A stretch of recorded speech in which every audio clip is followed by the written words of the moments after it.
kata-kata yang kita ungkapkan dengan lisan tidak bisa tersusun seperti ini, seringlah panggil sayang, cinta, ya, kekasih, panggil panggilan yang indah, yang baik itu. Kenapa saya bahasakan ini? Karena banyak saya temukan, bahkan pernah bersama saya ada orang ikhwah dan akhwat, saya kebetulan satu mobil, mereka suami istri, dan saya kaget mereka saling memanggil dengan julukan yang kurang baik. Walaupun mereka bercanda tidak sambil ketawa gitu. Saya sempat tanya, apa itu? Oh, karena ini, karena itu. Ada yang karena badan pasangannya gemuk, dipanggil dengan julukan-julukan yang kurang baik. Kemudian atau suaminya mungkin agak gelap kulitnya, dipanggil dengan apa julukannya. Dan seterusnya lah. Ya, ini contoh-contoh saja. Dan Allah mengatakan dalam surah Al-Hujurat. Ya. Wala tanabazu bil alqab. Jangan saling memanggil dengan julukan-julukan yang jelek. Karena itu berbekas. Kenapa nggak bilang cantik? Kenapa nggak bilang gagah? Kenapa nggak bilang apalah ya, wangi ya, pangeran, ratu? Kenapa nggak panggil semua kata-kata ini misalnya? Kenapa harus hal-hal yang buruk gitu?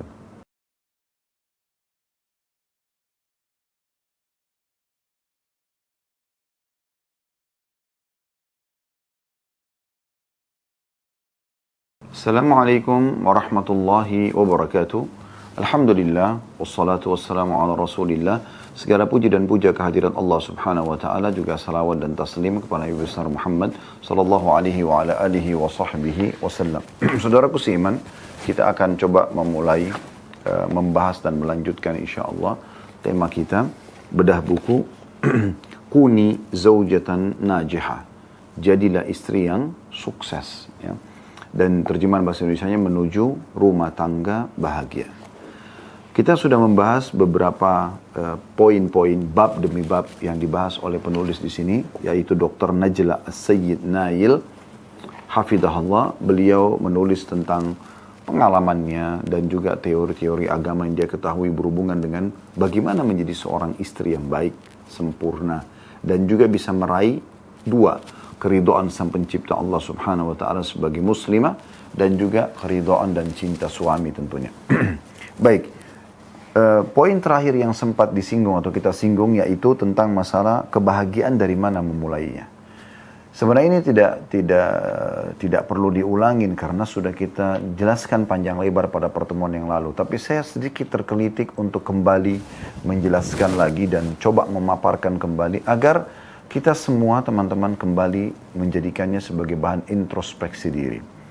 Karena kebahagiaan itu banyak orang mencarinya tapi salah jalannya, gitu. Salah jalan. Jalan yang mereka tempuh justru jalan-jalan yang jauh daripada syariat Allah subhanahu wa ta'ala. Saya bacakan dengan cara cepat saja apa yang terakhir kita pelajari. Subjudul kebahagiaan dari mana memulainya.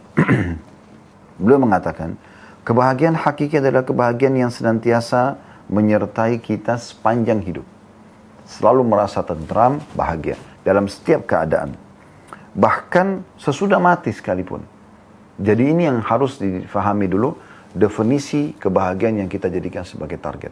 Bukan hanya sekedar di waktu kita lagi sehat misalnya, di waktu kita lagi kenyang, di waktu kita lagi dapat proyek dan gembira. Bukan. Tapi setiap keadaan kita selalu merasakan kebahagiaan. Bahkan sesudah kematian pun kita bisa rasakan kebahagiaan. Bagaimana poinnya? Maka beliau mengatakan, kebahagiaan itu layaknya buah yang lezat, enak rasanya dan harum baunya. Buah itu atau buah ini adalah hasil dari pohon yang senantiasa disirami dengan iman, akhlak dan cinta kebajikan. Lalu tumbuh besar dan menghasilkan buah tersebut.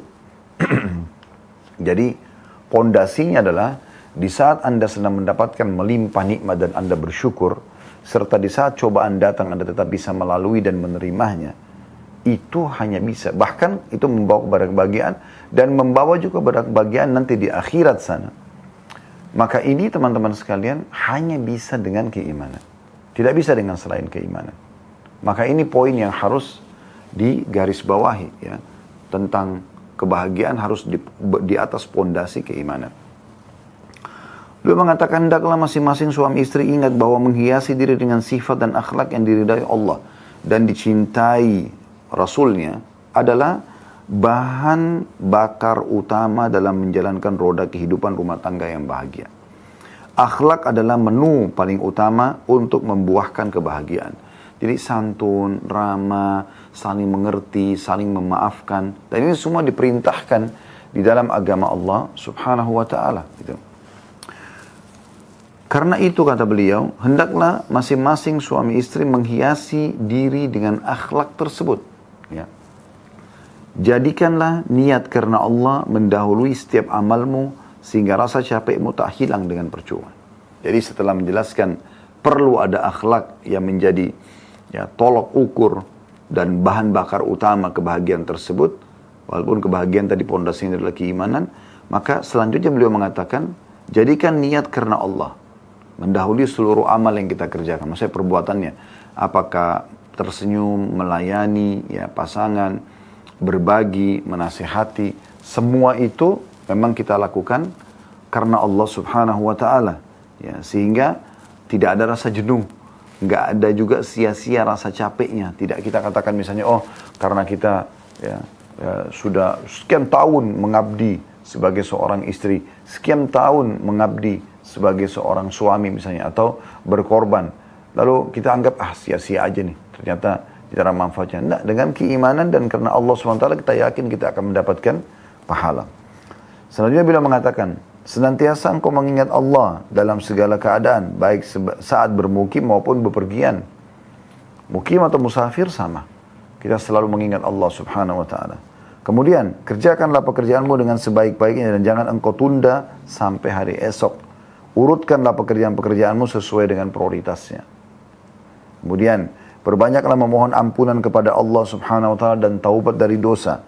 Ambillah satu bagian dari malammu, sebab Allah memiliki tiupan-tiupan yang mudah-mudahan satu di antaranya membuatmu bahagia hingga hari kiamat kelak. Maksudnya, hidupkan malammu dengan sholat malam, bermunajat dengan Tuhanmu, karena bisa saja satu malam itu sudah cukup membawamu kepada kebahagiaan nanti sampai ke akhirat. Selanjutnya, bersihkanlah hatimu. Ini paragraf demi paragraf ya, dan beliau kasih tanda kutip. Bersihkanlah hatimu dari sifat dendam dan sucikan ia dari kerusakan dan kedengkian. Jadi bersihkan semua itu. Jangan sampai ada perasaan dendam. Kesalahan pasangan bukan untuk kita selalu ungkit-ungkit sehingga akhirnya selalu ribut rumah tangga itu. Tapi sebaliknya, kesalahan dia yang sudah dia akui, yang dia memang sudah bertaubat darinya, itu untuk kita tutup. Dalam bahasa Arabnya satr. Kata Nabi SAW, man satara musliman, satarahullahu yaumal qiyamah. Siapa yang menutupi aib seorang muslim, Allah pun akan menutupi aibnya pada hari kiamat. Apalagi pasangan kita. Apalagi pasangan kita. Kemudian kata beliau, optimislah, jangan putus asa, dan bersangka baik pada Rabbmu. Di saat kita temukan kekurangan-kekurangan dari pasangan, tetap kita optimis. Kalau Allah telah memilih orang ini menjadi pasangan saya, pasti ada hikmahnya. Kita bersangka baik dengan Allah subhanahu wa ta'ala.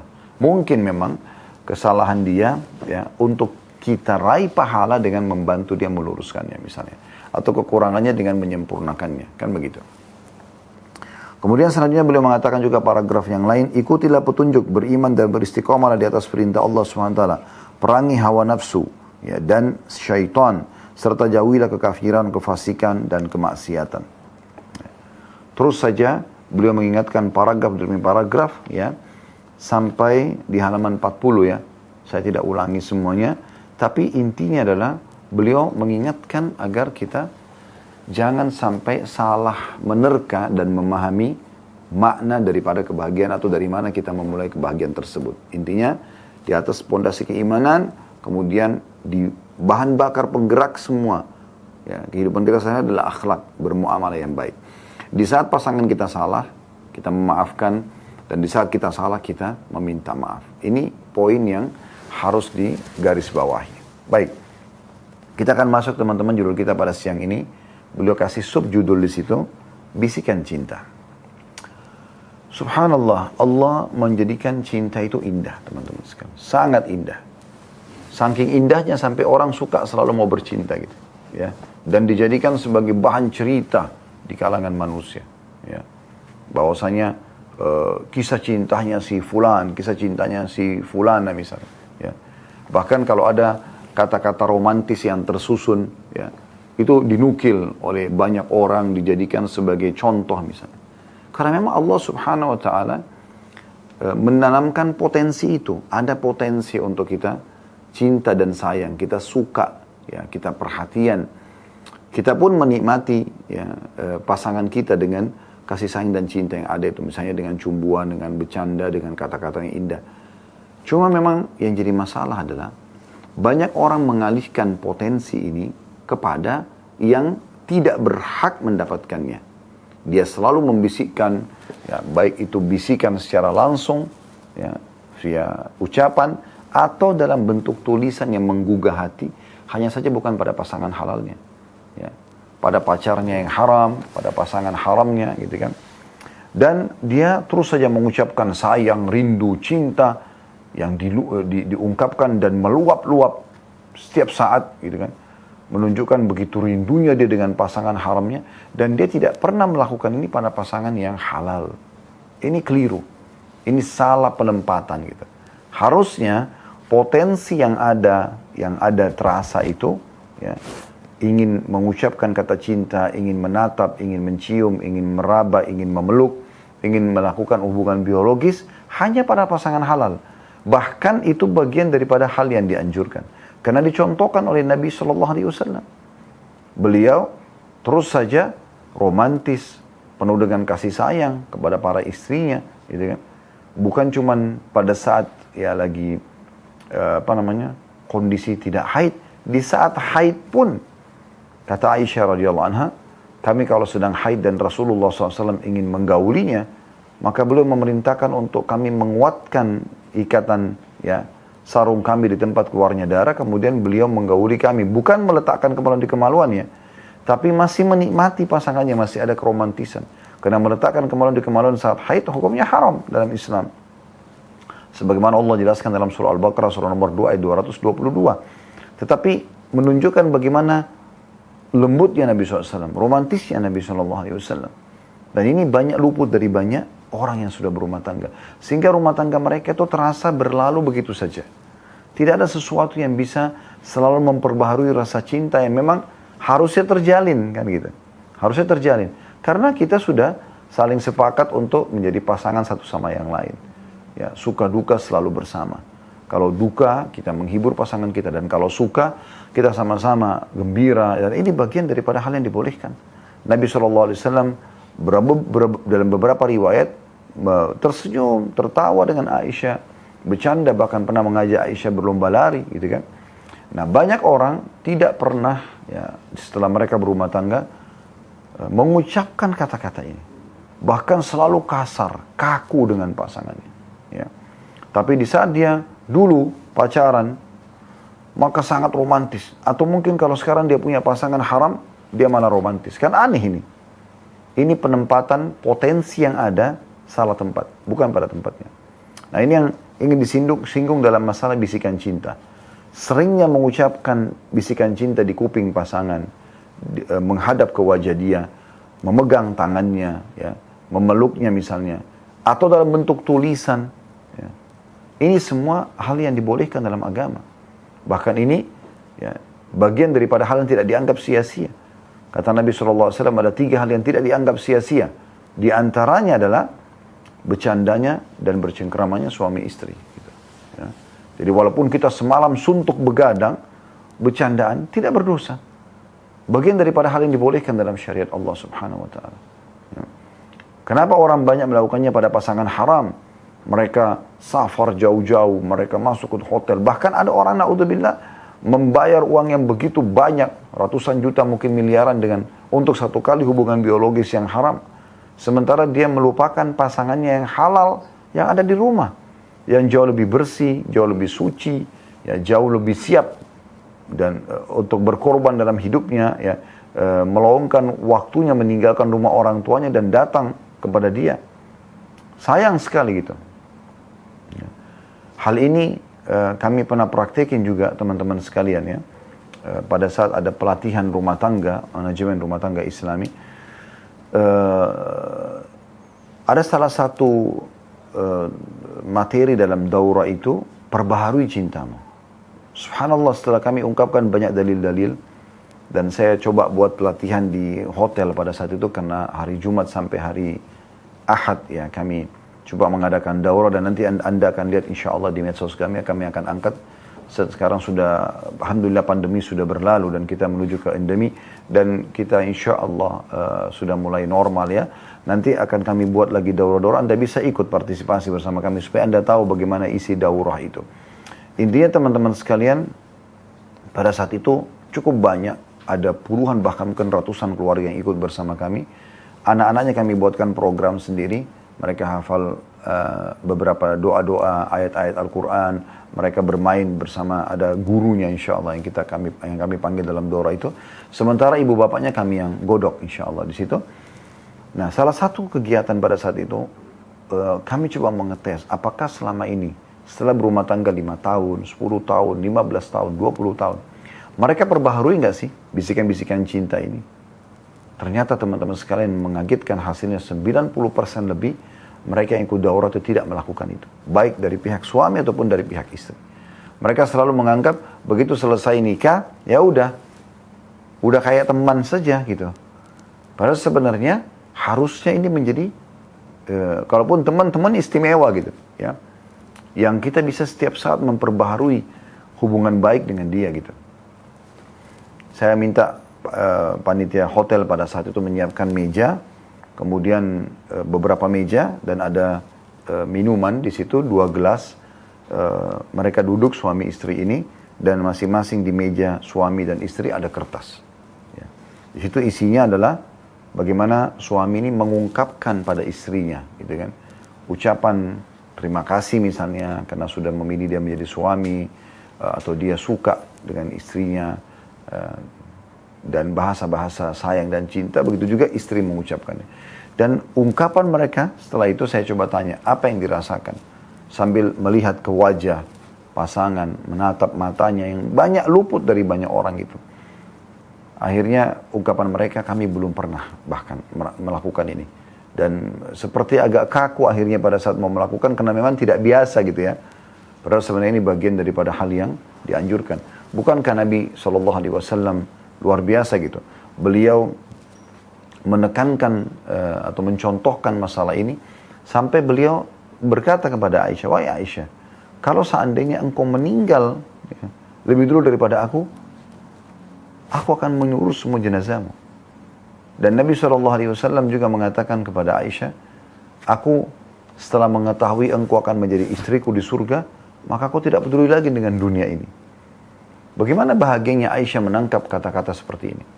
Bagaimana Nabi SAW kalau mau minum dan kebetulan di depannya ada Aisyah lagi minum, sengaja meminum bekas minuman Aisyah dan bekas bibirnya Aisyah radhiyallahu anha. Jadi bagaimana memperbaharui semua itu di dalam kehidupan, sehingga mau 10 tahun, mau 15 tahun, mau 50 tahun, tetap saja terasa selalu hidup itu baru. Cinta itu baru. Nah, ini yang disinggung pada kesempatan ini tentunya dalam subbab khusus ya. Saya akan bacakan apa yang ditulis oleh Dr. Najla. Beliau mengatakan, bisikan cinta di bawah judul ini. Sebelum saya sudahi langkah-langkah yang harus engkau tempuh demi meraih rumah tangga bahagia, bacalah surat yang berasal dari suami pencelah berikut ini. Mudah-mudahan cakrawala terbuka di hadapanmu, sehingga engkau bisa berinteraksi dengan suamimu secara baik. Jadi beliau nanti akan paparkan surat ya. Selain itu, aku juga hadiahkan kepadamu sekuntum nasihat dari orang-orang terdahulu yang diperuntukkan bagi kaum perempuan agar mereka berbahagia bersama suami mereka. Juga seuntai pendapat tentang perempuan terbaik. Hal ini menunjukkan betapa urgensinya tema ini dan betapa sibuknya benak orang-orang terdahulu setelah mereka mengetahui urgensi membangun keluarga bahagia lagi saleh. Ingat, kapan kita baik dalam kehidupan rumah tangga kita di dunia bersama pasangan, kita bisa bercumbuan, kita bisa bercengkrama, kita bisa makan sama-sama, tidur sama-sama, mandi sama-sama, segala macam hal kita bisa nikmatin setiap waktu kita bersama. Kenapa disia-siakan gitu? Padahal itu hal yang sangat positif. Dan sudah gitu kita bisa membawa pasangan kita bersama-sama di akhirat, sampai ke akhirat sana. Lalu beliau mengatakan, coba renungi wahai muslimah, isi surat suami yang mencela istrinya. Apa maksudnya nanti kita bacakan ya. Beliau mengatakan, istriku, catatan suami yang mencela istri. Ini masuk dalam masalah bisikan cinta itu ya. Suami ini mengatakan, istriku tercinta, aku tuliskan surat ini karena aku mencintaimu. Aku meminta keridhaanmu sebagai istriku dan aku berikan untukmu hidupku sebagai hadiahnya. Aku katakan dalam hatiku, engkau adalah ibu bagi anak-anak dan istri. Engkau adalah cinta kasih dan ketentraman. Engkau adalah pengharum rumahku. Aku gandeng tanganmu dan kita naiki bahtera bersama menuju daratan aman di sisi Rabb yang Maha Pengasih. Jadi gini,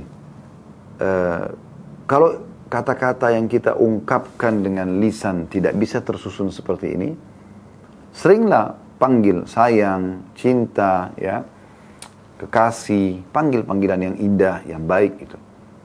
Kenapa saya bahasakan ini? Karena banyak saya temukan, bahkan pernah bersama saya, ada orang, ikhwah dan akhwat, saya kebetulan satu mobil, mereka suami istri, dan saya kaget mereka saling memanggil dengan julukan yang kurang baik. Walaupun mereka bercanda tidak sambil ketawa gitu. Saya sempat tanya, apa itu? Oh, karena ini, karena itu. Ada yang karena badan pasangannya gemuk, dipanggil dengan julukan-julukan yang kurang baik. Kemudian atau suaminya mungkin agak gelap kulitnya, dipanggil dengan apa julukannya. Dan seterusnya lah. Ya, ini contoh-contoh saja. Dan Allah mengatakan dalam surah Al-Hujurat, ya, wala tanabazu bil alqab, jangan saling memanggil dengan julukan-julukan yang jelek. Karena itu berbekas. Kenapa nggak bilang cantik? Kenapa nggak bilang gagah? Kenapa nggak bilang apalah ya, wangi ya, pangeran, ratu? Kenapa nggak panggil semua kata-kata ini misalnya? Kenapa harus hal-hal yang buruk gitu? Gendutlah, pendeklah, kuruslah, hitamlah, inilah, kucillah, dan segala macam. Kenapa harus seperti ini? Kenapa nggak hal-hal yang baik? Itu contoh saja ya. Kemudian juga kenapa nggak sering mengungkapin terima kasih? Ya, kalau kita bahasa sudah paham, agama sudah paham sunnah, jazakallahu khairan. Semoga Allah balas Anda dengan kebaikan. Perempuan, jazakillahu khairan. Kalau laki-laki ucapin ke perempuan, jazakillahu khairan. Kalau perempuan ucapin ke laki-laki, jazakallahu khairan. Coba ibu-ibu, akhwat sekalian, pegang tangan suami dengan tulus. Tatap matanya lalu ucapkan, jazakallahu khairan. Atas apa yang selama ini diberikan. Sudah memilih saya sebagai istri, sudah memilih saya sebagai ibu anak-anak, sudah memilih saya sebagai pasangan hidup, sudah menemani saya sekian tahun. Apalah bahasa yang kira-kira kita anggap memang dia sudah melakukannya. Itu juga dengan suami. Pekah dalam melihat pengorbanan-pengorbanan pasangan. Masakannya enak, dipuji. Pakaiannya bagus, dipuji. Rumahnya bersih, dipuji. Pengorbanan sekecil apapun, puji. Sekecil apapun. Terima kasih dan puji.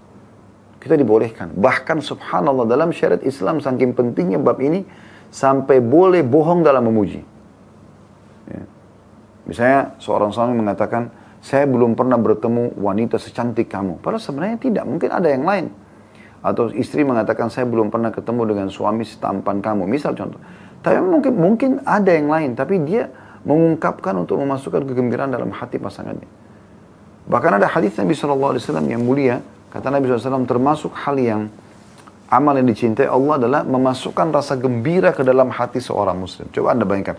Itu umumnya muslim. Bagaimana dengan Anda masukkan kegembiraan ke dalam hati pasangan? Ya memang sudah mau meluangkan waktu hidupnya untuk bersama dengan kita. Anda ungkapin semua itu. Ya. Sesekali Anda coba tulis tulisan. Surat kah? Suratnya ditulis indah. Gitu kan? Pakai kop surat yang bagus, amplop yang bagus, atau misalnya sekarang di WA misalnya, dengan ungkapan-ungkapan yang baik gitu ya.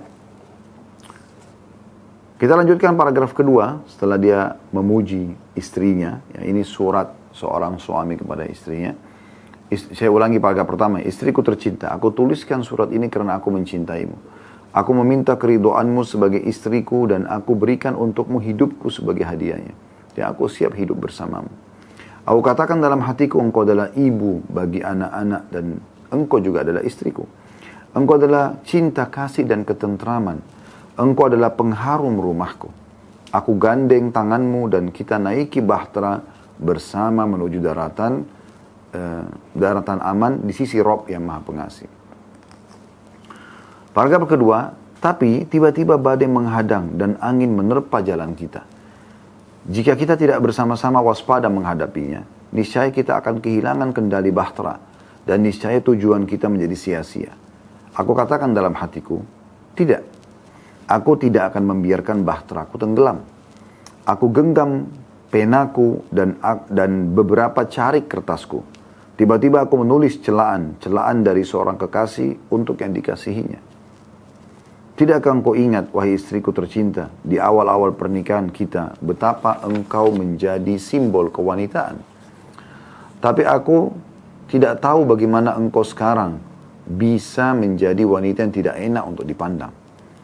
Apakah engkau lupa bahwa di antara sifat-sifat perempuan salehah ialah menggembirakan jika dipandang oleh suami? Jadi, judulnya adalah surat suami yang menghina istri. Padahal sebenarnya tanda kutip di sini ya.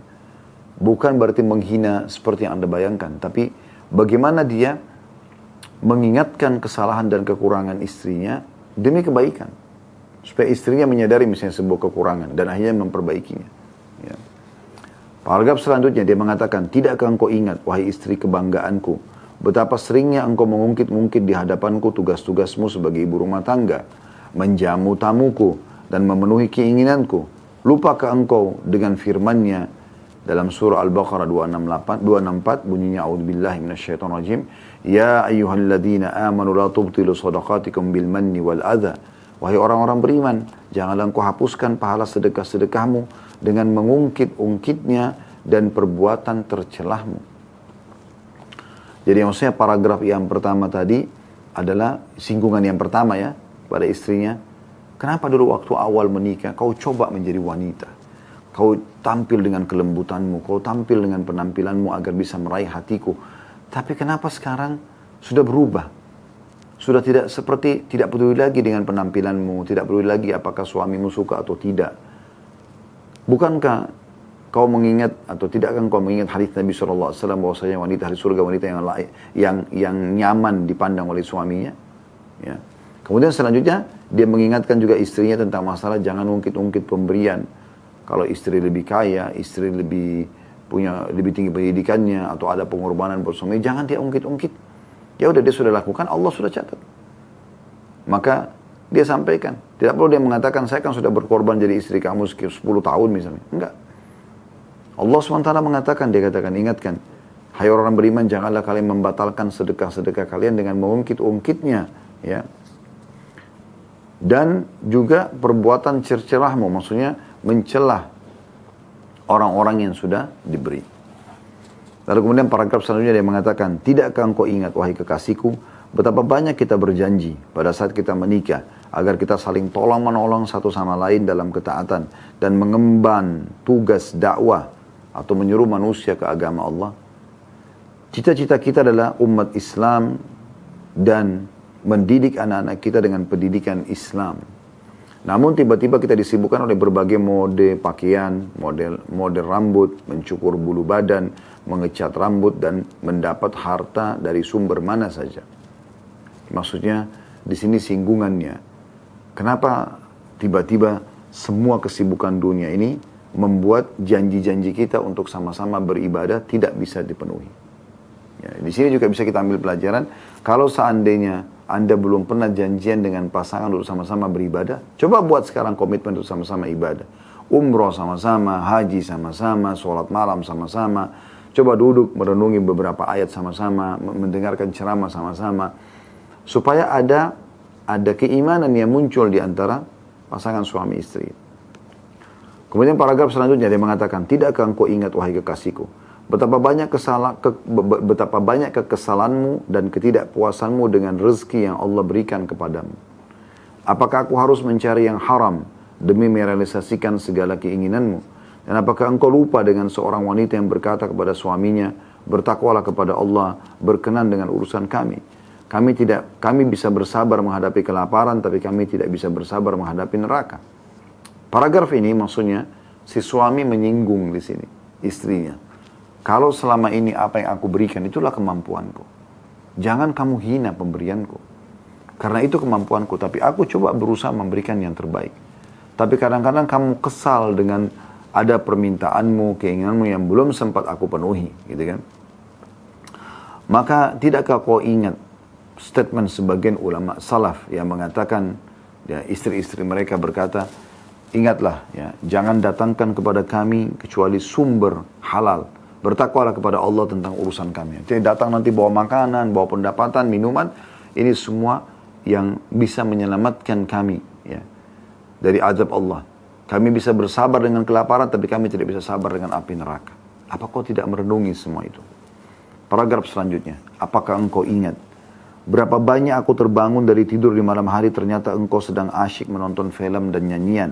Bukankah lebih baik bagimu untuk berzikir kepada Allah dan mengerjakan sholat 2 rakaat pada malam hari saat orang-orang sedang tidur karena kegelapan kubur, atau tidur lebih dini sehingga kita luput dari sholat subuh. Artinya di sini bagaimana dia mengingatkan kelalaian istrinya. Kesannya menghina, padahal sebenarnya bukan. Kenapa di sini dikasih judul oleh penulis di sini surat catatan suami yang mencela istrinya.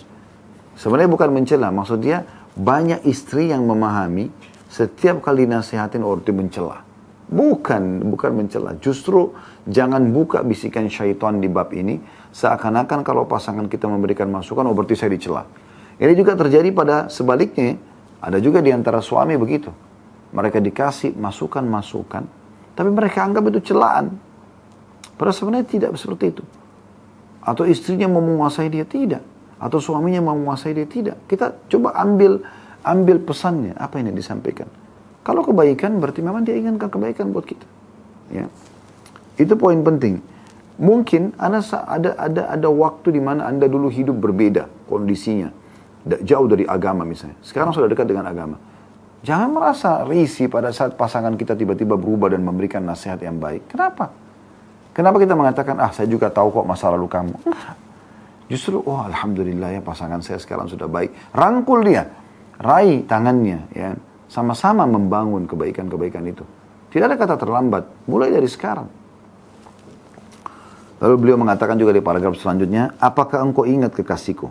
Ketika engkau keluar dari rumah berkunjung ke keluargamu tanpa seizinku, juga ketika engkau memasukkan seseorang teman wanitamu ke dalam rumah, padahal aku telah melarangmu untuk melakukannya, apakah engkau lupa bahwa itu adalah hakku? Maksudnya, bukankah harus, ya, difahami bahwasanya walaupun itu rumah kamu, misalnya, apalagi kalau rumah suami, ya, tetap saja dalam syariat Islam, wanita harus izin dari suaminya. Gitu ya. Izin, dalam arti kata, izin kalau mau memasukkan orang ke dalam rumah. Izin kalau mau melakukan sebuah aktivitas. Ketemu sama siapa, keluar kemana. Karena memang agama Allah memerintahkan seperti itu. Di sini suaminya mengingatkan kembali. Banyak istri anggap ini pencelaan. Gimana sih? Saya kan orang sibuk. Saya kan wanita karir. Saya kan begini dan begitu. Nah, harusnya bisa mengerti. Oh ya, terima kasih masukannya misalnya. Ya, saya coba perbaikin. Kemudian dia betul-betul serius untuk memperbaiki, untuk meraih hati pasangannya. Karena ingat teman-teman, saya sudah sering bahasakan dari awal bedah buku kita. Prestasi tertinggi bagi seorang wanita pada saat dia menjadi istri. Laki-laki juga begitu pada saat dia jadi suami. Pelengkapan dan penyempurnaannya adalah seorang istri menjadi ibu dan seorang suami menjadi ayah. Kalau sudah 2 julukan Anda dapat ini, Anda sudah sempurna dalam kehidupan Anda. Walaupun kurang dari sisi materi, titel akademik, nggak penting semua itu. Sudah kita kasih contoh kan. Kalau seandainya ada seorang wanita, cantik sekali. Punya paras wajah yang cantik, bodinya ideal, kulitnya putih, rambutnya bagus, dan segala macam lah. Kemudian titelnya bertumpuk, bahkan sudah doktor, misalnya di bidangnya. Kaya raya misalnya. Berprestasi, punya banyak perusahaan misalnya. Tapi begitu ditanya, sudah menikah, dia bilang belum, maka langsung jatuh di mata orang. Sebaliknya kalau ada orang biasa saja, ekonominya biasa, tapi begitu ditanya, sudah menikah, mungkin paras wajahnya juga biasa, fisiknya juga biasa. Lalu dikatakan, iya saya sudah menikah. Apalagi kalau sudah bawa anak, dihormati oleh orang, secara langsung. Secara otomatis gitu. Ya. Berarti ada yang memilihnya menjadi istri, gitu kan. Seperti itu. Kemudian paragraf selanjutnya beliau mengatakan, apakah engkau ingat kekasihku, ketika keluargaku dan teman-temanku berkunjung, engkau justru berkerut wajah, kedua kakimu terasa berat dan bermuka muasam. Bahkan meskipun engkau menghidangkan untuk mereka makanan yang paling baik dan paling menggugah selera, tapi semua itu menjadi sia-sia karena mukamu yang masam itu. Tidakkah engkau mengetahui sebuah pepatah, temuilah aku dan jangan memberi aku makan. Maksudnya di sini dia menyinggung juga bagaimana istrinya kalau menjamu keluarganya atau menyambut misalnya orang tua suaminya, mertua lah ya, atau saudaranya, ipar misalnya, ya, atau keluarga-keluarga umumnya datang, biasa cemberut, tidak mau.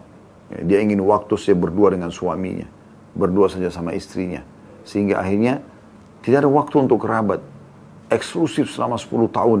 Nah, ini juga aneh, ya, karena pasti tidak mungkin kita menghapus status orang tua pasangan kita, mustahil gitu. Tetap aja itu akan menjadi ibu dan ayah pasangan kita. Maka jamu, ya, kerabat dia sebaik mungkin yang kita mampu. Ya. Lalu dia mengatakan, kekasihku, tak henti-hentinya aku katakan kepadamu dengan sepenuh hati bahwa aku mencintaimu. Aku berharap bahwa kita bisa bersama-sama menggapai keridhaan Allah yang Maha Pengasih. Mungkin aku pernah melakukan kesalahan yang berkaitan dengan hakmu berapa kali. Barangkali aku tidak menyadari keteledoran-keteledoranku itu pada sebagian kewajiban, perasaan, dan kepekaan. Ini adalah ajakan untukmu agar engkau menulis surat balasan kepadaku. Ungkapkanlah semua yang mengganjal di benakmu, sebab tujuan kita berdua sama. Dan kita juga menaiki bahtera dan menuju tujuan yang sama pula. Tujuan kita ialah bersanding di dunia dan di akhirat di taman-taman surga Aden. Jangan biarkan badai mengombang-ambingkan kita ke jalan yang tidak kita kenal. Saya juga dalam pelatihan yang saya bahasakan itu. Subhanallah, saya pernah suruh minta peserta ikhwanya, kebetulan ada pemisah insya Allah sutra ya, atau pemisah gorden lah ya, di ruangan auditorium yang kami pakai. Pas di depan saya ikhwanya, bapak-bapaknya, dan akhwatnya di sebelah sisi yang lainnya gitu kan. Mereka bisa melihat dari layar ya. Saya sempat minta di antara pelatihan itu, coba tulis ya, ungkapkan semua yang selama ini dianggap sebuah kelebihan pasangan. Coba tulis apa saja gitu, kelebihan pasangan yang selama ini Anda merasa puas sekali. Misal contoh, seorang suami selalu puas dengan masakan istrinya, penataan rumahnya, penampilan pakaiannya, tutur katanya, misalnya. Ya. Apalah gitu. Ungkapin semua. Coba susun, ingat satu persatu. Susun sebanyak mungkin yang Anda bisa. Sudah selesai? Coba tulis. Saya berikan waktu beberapa menit. Tulis semua. 1, 2, 3, 4. Coba ingat semaksimal mungkin. Setelah selesai, taruh. Ya, jangan diganggu lagi. Kemudian coba lembaran yang lainnya, tulis semua yang membuat kesal dari pasangan. Apa saja. Tuangkan semua. Saya tidak suka dia begini, saya tidak suka dia begini, saya tidak suka dia begini. Ungkapin semua. Tulis sebanyak mungkin. Sudah selesai, yang pujian dan juga yang celaan, tanda kutip sini yang tidak disukai, di staples, ya, ditulis namanya.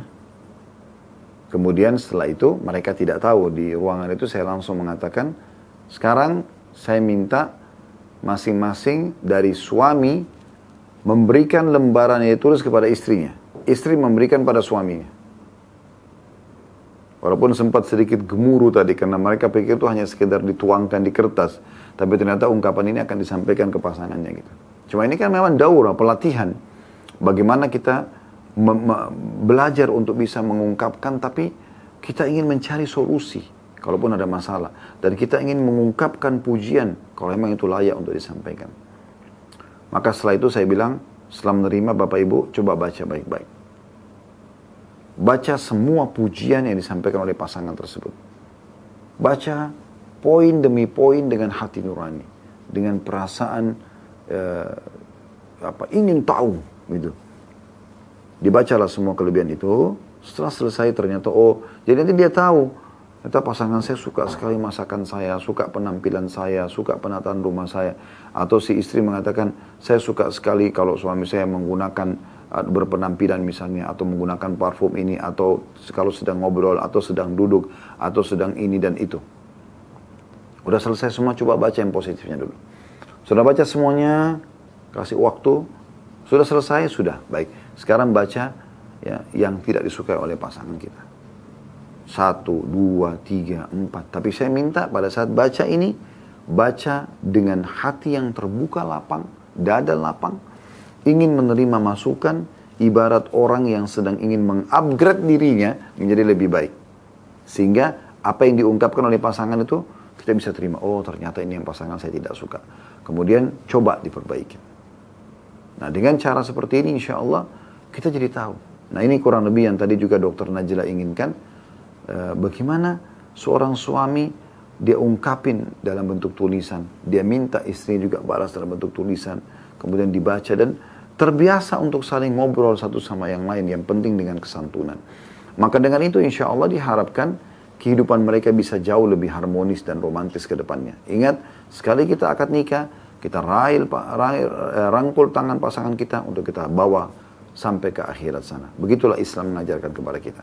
Baik teman-teman sekalian, kita lanjutkan lagi dengan lanjutan daripada bisikan cinta yang ditulis oleh Dr. Najla ini dengan pesan untuk kaum Hawa.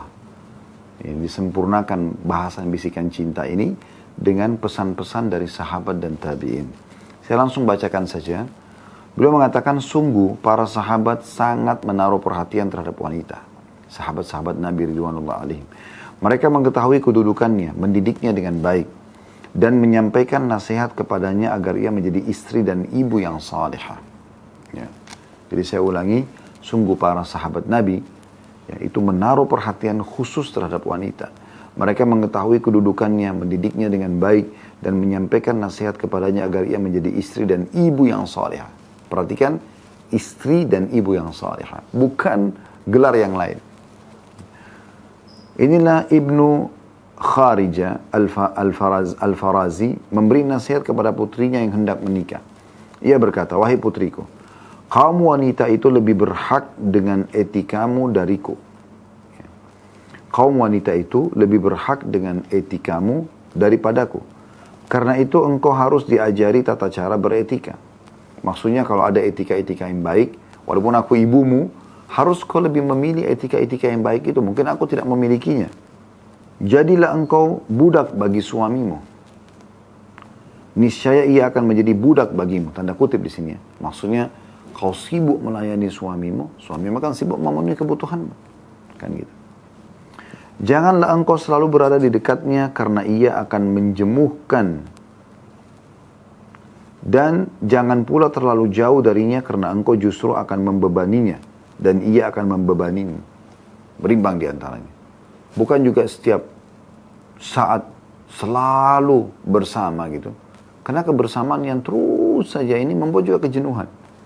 Contoh misal, Anda wahai muslim harus memahami, kami kaum laki-laki, di saat kita sedang bersama, kami akan coba maksimalkan waktu itu. Tapi di saat kami sudah keluar untuk bekerja, maka yang jadi di benak kami itu adalah pekerjaan. Mungkin sebagian istri berpikir, oh kalau dia konteks suaminya berarti bentuk perhatian. Padahal sebenarnya tidak seperti itu. Suami akan berpikir, karena dia pakai akal. Tadi kan baru ketemu, kok telepon lagi? Misal contoh, bukan tidak mau ditelepon ya, tapi dia ingin menyelesaikan pekerjaannya dan dia ingin memberikan semua haknya gitu. Itu yang ada di benak laki-laki. Kadang-kadang perempuan kalau tidak memahami ini karena dia tersentuh perasaannya atau pakai perasaan, dia akan mengatakan, oh berarti sudah tidak perhatian sama saya ini. Kok berubah sih? Padahal sebenarnya bukan masalah berubah. Mirip kasus juga, ini kasus-kasus lapangan sebenarnya, tapi bisa Anda tarik dalam realita kehidupan Anda. Kadang-kadang laki-laki itu sering memang dominan akal ya. Jadi kalau Anda sedang telepon, bukan hanya sekitar menanyakan kabar atau misalnya kangen, Anda menyampaikan sebuah permasalahan. Anak sakit kah, rumah ada yang bocor kah, listrik mati kah, apalah keran air yang rusak, atau apa saja Anda sedang keluhkan kepada suami lagi di tempat kerja. Maka mungkin biasanya dia sering mengatakan sayang, baik sayang dan segala macam. Mungkin karena beratnya permasalahan Anda sampaikan, laki-laki itu begitu kalau mendengar masalah dari istrinya, otaknya sudah jalan kemana-mana untuk memikirkan jalan keluarnya. Jadi sambil ngobrol, sambil memikirkan tuh siapa yang akan dia kontak, kira-kira berapa biaya yang mungkin dia harus persiapkan dan segala macam. Jadi mungkin dia tidak sempat bilang sayang, dia mengatakan baiklah saya urus sekarang ya, assalamualaikum, misalnya buru-buru. Karena memang dia harus memberikan solusi terbaik buat istrinya segera Ya, apalagi kalau padam listrik misalnya atau yang lainnya. Dan juga dia punya pekerjaan harus dia selesaikan di kantornya, gitu kan. Tapi perempuan yang tidak mengerti ini sering kali mengatakan, kok dia buru-buru sih? Tiba-tiba WA setelah itu. Kok buru-buru sih teleponnya? Kok begini sih? Padahal sebenarnya tujuannya untuk Anda. Kebaikan. Nah ini penting untuk digarisbawahi. Maka nasihat ini penting sekali. Ya. Jadi bukan berarti sini jangan bersama-sama. Kalau lagi di rumah ya sama-sama. Nggak masalah, temani dia. Apapun yang dia butuh gitu kan. Jangan juga terlalu cuek, sehingga tidak ada sama sekali informasi. Makanya minimal kalau keluar izin, atau misalnya kirimkan perhatian khusus, misalnya gambar bunga kah, cinta kah, atau apa, yang sedikit mungkin, oh iya istri saya sedang mengingat saya, oh iya suami saya sedang mengingat saya misalnya. Baik, kemudian dia mengatakan lagi, saya ulangi nasihatnya, wahai putriku, ini kata Ibnu Kharijah ya. Ini si ayah ini menasihati putrinya ya. Dia mengatakan, wahai putriku, kaum wanita lebih berhak dengan etikamu daripada aku. Karena ayah kan punya hak untuk menasihati anaknya, ya. Dan dia adalah pemilik anaknya sebenarnya. Tapi kalau ada wanita-wanita yang faham tentang etika wanita, maka boleh kau dengarkan, karena mereka lebih bisa mungkin menjelaskan kepada kamu. Karena itu engkau harus diajari tata cara beretika. Jadilah engkau budak bagi suamimu, niscaya dia akan menjadi budak bagimu. Di sini tanda kutip budaknya, yaitu layani dia dengan maksimal, dia juga akan kembali respon yang sama. Janganlah engkau selalu berada di dekatnya, karena ia akan menjemukan, ya. Dia akan menjemukanmu, dan jangan pula terlalu jauh darinya, karena engkau justru akan membebani dan ia juga akan membebanimu. Jadi selalu ada pengaturan waktu yang tepat. Kemudian selanjutnya, jadilah engkau seperti apa yang engkau katakan pada ibumu, maafkanlah aku, maka engkau akan mendapat cintaku. Dan janganlah berbicara di depanku ketika aku sedang marah. Jadilah engkau seperti apa yang engkau katakan pada ibumu, maafkanlah aku. Ya. Karena, atau maka engkau akan mendapatkan cintaku, dan janganlah berbicara di depanku ketika aku sedang marah. Karena apabila cinta dan kedengkian menyatu dalam hati, maka cinta akan lenyap. Ya. Jadi maksudnya, kalau kamu sedang berbicara, maka kalau ada yang salah, maafkan. Kalau sedang emosi, jangan dibalas. Ya. Kalau pasangan lagi emosional, lagi tidak bisa kontrol ya emosinya, duduk santai aja. Dia mau ngomong apapun, biarkan saja. Kalau sudah tenang, baru kita tanyakan baik-baik. Itu akan memberikan jalan keluar. Karena kalau orang lagi emosi, dikuasai oleh syaitan. Gitu kan? Kemudian nasihat yang lain, putri seorang tabi'i, Abu Asad Ad-Duali, datang kepada ayahnya setelah ia dinikahkan. Ia berkata, wahai ayah, aku tidak ingin berpisah denganmu. Tapi berhubung engkau telah menikahkanku, maka berpesanlah kepadaku. Sang ayah pun berkata, engkau tidak akan memperoleh apa yang ada di sisinya, kecuali dengan kelemah lembutan. Ketahuilah bahwa parfum yang terbaik adalah air. Ini nasihat seorang laki-laki di posisi ayah buat anak perempuannya yang baru menikah. Anak perempuannya berat berpisah dengan dia, tapi sudah dinikahkan. Dia mengatakan, sekarang saya akan pergi dengan laki-laki asing nih. Bukan seperti anda ayah saya. Apa kira-kira yang pesannya apa? Maka dua pesan sederhana bagi setiap wanita, kalau faham ini, dia bisa meraih hati suaminya. Yang pertama, kata ayahnya, ketahuilah engkau tidak akan bisa meraih hati suamimu kecuali dengan kelemah lembutanmu. Maknanya apa? Tidak ada gunanya mata melotot, intonasi suara yang besar. Ya. Apalagi kalau sampai tangan yang melayang mau memukul suami, ini nggak masuk akal. Sangat tidak masuk akal. Ingat, suami dan laki-laki itu jauh lebih kuat daripada anda. Allah sudah kasih itu. Kalau anda pecahkan piring satu, dia bisa pecahkan satu rak. Anda banting pintu, dia bisa rubuhkan pintu. Anda mukul, dia bisa mukul juga. Dan ini berbahaya. Bukan dengan cara seperti itu. Allah tidak berikan anda kekuatan itu, supaya jangan anda lakukan. Kalau anda hadapi suami seperti pola laki-laki, intonasi yang besar, yang keras, marah-marah, apalagi pakai tangan, nah ini dia akan hadapi anda seperti menghadapi laki-laki. Makanya jangan heran dengan memar-memar wajahnya, matanya kena tonjok-tonjokan, ini aneh ini. Kenapa nggak beliring tinju sekalian gitu? Ya. Tapi itu terjadi. Tapi kalau dengan kelemah lembutan, laki-laki bisa tunduk di situ, lembut, santun. Suaminya nanti akan malu kalau mau marah karena istrinya lembut. Iya, ada apa? Kamu tidak masak? Iya, maaf ya, saya lupa. Selesaikan. Ya. Daripada, kenapa sih nggak ngerti ya, saya kan punya anak bayi, saya nggak bisa masak. Ribut akhirnya, dan sudah cukup 2 hari, 3 hari, 1 minggu tidak berhubungan biologis yang merupakan pahala besar dan rusak keromantisan yang sudah dibangun. Dan kemudian wasiat yang kedua dikatakan, ketahuilah parfum terbaik adalah air. Sering mandi. Ya. Bersihkan tubuhmu. Sehingga setiap kali suami dekat, selalu mendapati kau itu layak untuk digauli. Karena itu yang membuat suami jadi suka, kelemah lembutan dan terpenuhi biologisnya. Selanjutnya, beliau mengatakan betapa mengagumkan pesan itu. Seorang wanita Badui, jadi sudah selesai tadi nasihat ya, seorang ayah kepada putrinya. Sekarang yang lain adalah seorang wanita Badui berpesan kepada putrinya yang hendak menikah. Wanita Badui di padang pasir. Bukan orang kota seperti kita, hidup di kota, pendidikannya tinggi, ya, segala macam. Bahkan sudah lebih mengenal banyak jenis kosmetika, lebih bisa berdandan dan segala macam. Apa yang dia katakan? Wahai putriku, seandainya pesan itu ditinggalkan untuk kemuliaan adab, niscaya aku meninggalkannya untukmu. Tapi pesan adalah peringatan bagi orang yang lalai dan bantuan bagi orang yang berakal. Seandainya wanita tidak membutuhkan suami karena kedua orang tuanya masih berkecukupan dan masih membutuhkannya, niscaya akulah orang yang paling tidak membutuhkannya. Hanya saja wanita itu diciptakan untuk laki-laki dan laki-laki diciptakan untuk wanita. Maksudnya, kalau seandainya boleh pilih orang tua sama suami, aku akan pilih orang tua. Tapi memang Allah ciptakan harus ada suami. Gitu kan?